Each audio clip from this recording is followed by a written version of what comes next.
1 अप्रैल 2024 से अगर आप अपने एमएसएमई का payment with in 45 days of invoice से नहीं करते हैं तो उस पर्टिकुलर ईयर में ये सारा का सारा एक्सपेंस डिसअलाउड हो जाएगा और आपको इस पर इनकम टैक्स देना होगा।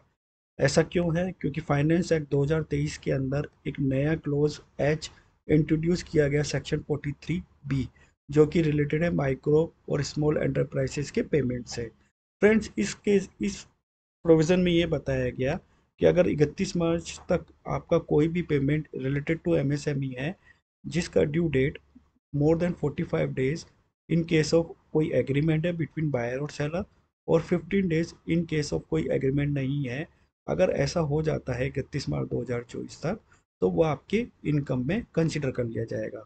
अब सबसे पहले समझते हैं कि टाइम लिमिट को स्पेसिफाइड कहाँ किया गया है पेमेंट टू एमएसएमई। तो इसके लिए हमको सेक्शन 15 ऑफ एमएसएमई एक्ट 2006 में जाना होगा।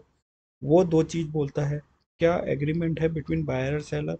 अगर यस, तो जो आपको पेमेंट है एमएसएमई को 45 डेज ऑफ इनवॉइस में करना होगा। भले ही आपने एग्रीमेंट कर रखा है 60 दिन का, लेकिन फिर भी आपको पेमेंट जो है 45 डेज में ही करना है। अगर कोई एग्रीमेंट नहीं है तो with in 15 days of invoice आपको उसका पेमेंट करना है। फ्रेंड्स, क्लोज एज आने के बाद में जो सिनारियो बनता है उसको एक एग्जांपल से समझते हैं। ध्यान रखिए कि ये जो क्लोज आ रहा है 1 अप्रैल 2024 से ही आ रहा है। एग्जाम्पल के लिए हमने केवल इसको लिया है कि एज ऑन 31/3/2024 में मेरे जो एमएसएमई के पेमेंट थे वो मोर देन 45 डेज थे 10 लाख रुपए, और उसका प्रॉफिट जो है नेट प्रॉफिट उस पर्टिकुलर फाइनेंशियल ईयर का 5 लाख रुपए है। एमएसएमई एक्ट नहीं आएगा, मतलब ये वाला क्लोज नहीं आएगा, उससे पहले हमको जो है केवल 5 लाख रुपए पे ही पेमेंट करना था टैक्स का फॉर असेसमेंट ईयर 24-25। लेकिन जैसे ही अगर ये क्लोज एप्लीकेबल हो जाता है तो मेरे को ये जो 10 लाख रुपए है जिसका पेमेंट ड्यू हो चुका है मोर देन 45 डेज, वो भी ऐड करना होगा, और मेरे को जो टैक्स देना है वो 15 लाख रुपीज़ पे देना है।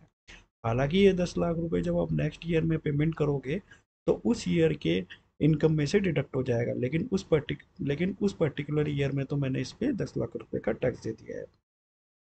फ्रेंड्स, अगर मैं बोलूँ तो किसी भी फाइनेंशियल ईयर के बिगनिंग होने से और उस फाइनेंशियल ईयर के क्लोजिंग होने तक आपको एमएसएमई के सारे ट्रांजेक्शन्स को चेक करना है और ये देखना है कि 31 मार्च तक उनका पेमेंट हुआ है कि नहीं हुआ। अगर नहीं हुआ तो ये देख लीजिए कि वो कितने दिनों से ओवरड्यू है।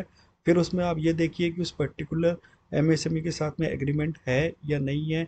अगर है तो क्या वो 45 डेज़ के नीचे नीचे है, उसका ड्यू पेमेंट जो ड्यू हो चुका है 45 डेज़ के नीचे है, या 15 डेज़ के नीचे अगर एग्रीमेंट नहीं हुआ है। और अगर नेक्स्ट ईयर में वो जा रहा है तो ध्यान रखिए कि विद इन 45 डेज या 15 डेज में उसका पेमेंट करना है फ्रॉम डेट ऑफ इनवॉइस से। अगर आप ऐसा नहीं करते हैं तो वो इनकम में कंसीडर हो जाएगा। और ये स्पेसिफिकली ध्यान दे लीजिए कि 1 फरवरी से जो आप ट्रांजेक्शन्स कर रहे हैं एमएसएमई का, उसका पेमेंट 31 मार्च से पहले पहले हो जाए। बाकी के उससे पहले के मंथ के भी पेमेंट होने चाहिए, लेकिन 1 फरवरी का भी आपको ध्यान में रखना है। तो ये चेंजेस था। अगर वीडियो अच्छा लगा हो लाइक शेयर एंड सब्सक्राइब करें।